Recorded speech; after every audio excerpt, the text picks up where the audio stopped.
Good evening. It is February 4th, 2022. This evening I want to look at when God chose David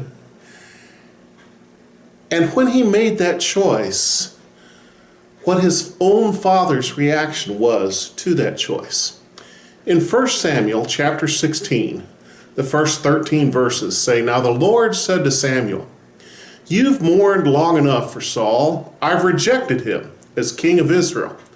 So fill your flask with olive oil and go to Bethlehem. Find a man named Jesse who lives there, for I have selected one of his sons to be my king.' And Samuel asked, 'How can I do that? If Saul hears about it, he'll kill me.'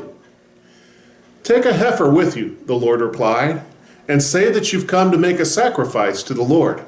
Invite Jesse to the sacrifice, and I will show you which one of his sons to anoint for me.' So Samuel did as the Lord instructed. When he arrived at Bethlehem, the elders of the town came trembling to meet him. 'What's wrong?' they asked. 'Do you come in peace?' 'Yes,' Samuel replied, 'I have come to sacrifice to the Lord.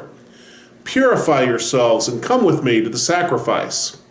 Then Samuel performed the purification rite for Jesse and his sons and invited them to the sacrifice too.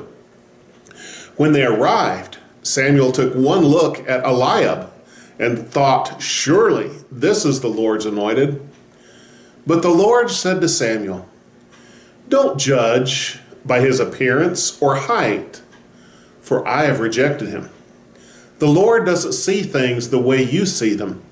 People judge by outward appearance, but the Lord looks at the heart.'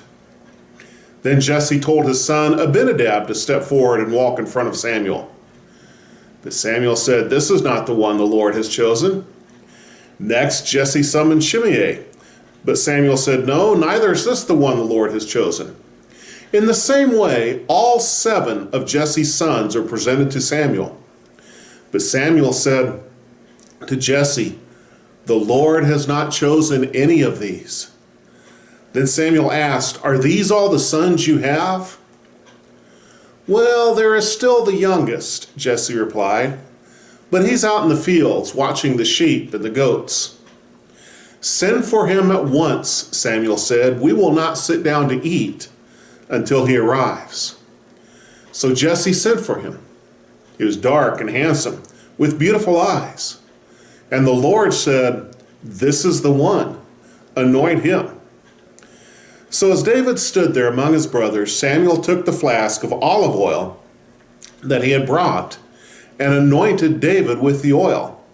And the Spirit of the Lord came powerfully upon David from that day on.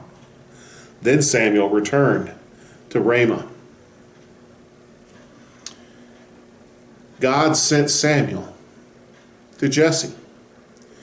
And he asked Jesse, 'Bring forward all of your sons.' Jesse didn't even think enough of David to have him as part of that group. He's the youngest. He's out doing his chores. He can just stay there and do his chores. He's certainly not going to be anointed by the God as any kind of leader. But Samuel looked at all of them. And even Samuel thought the older brothers would do a great job. But God made it plain. God does not look on the outward appearance, but God looks at what's in the heart. I had a friend tell me one time that I had a face that was made for radio. And we both laughed because we knew he was just giving me a hard time.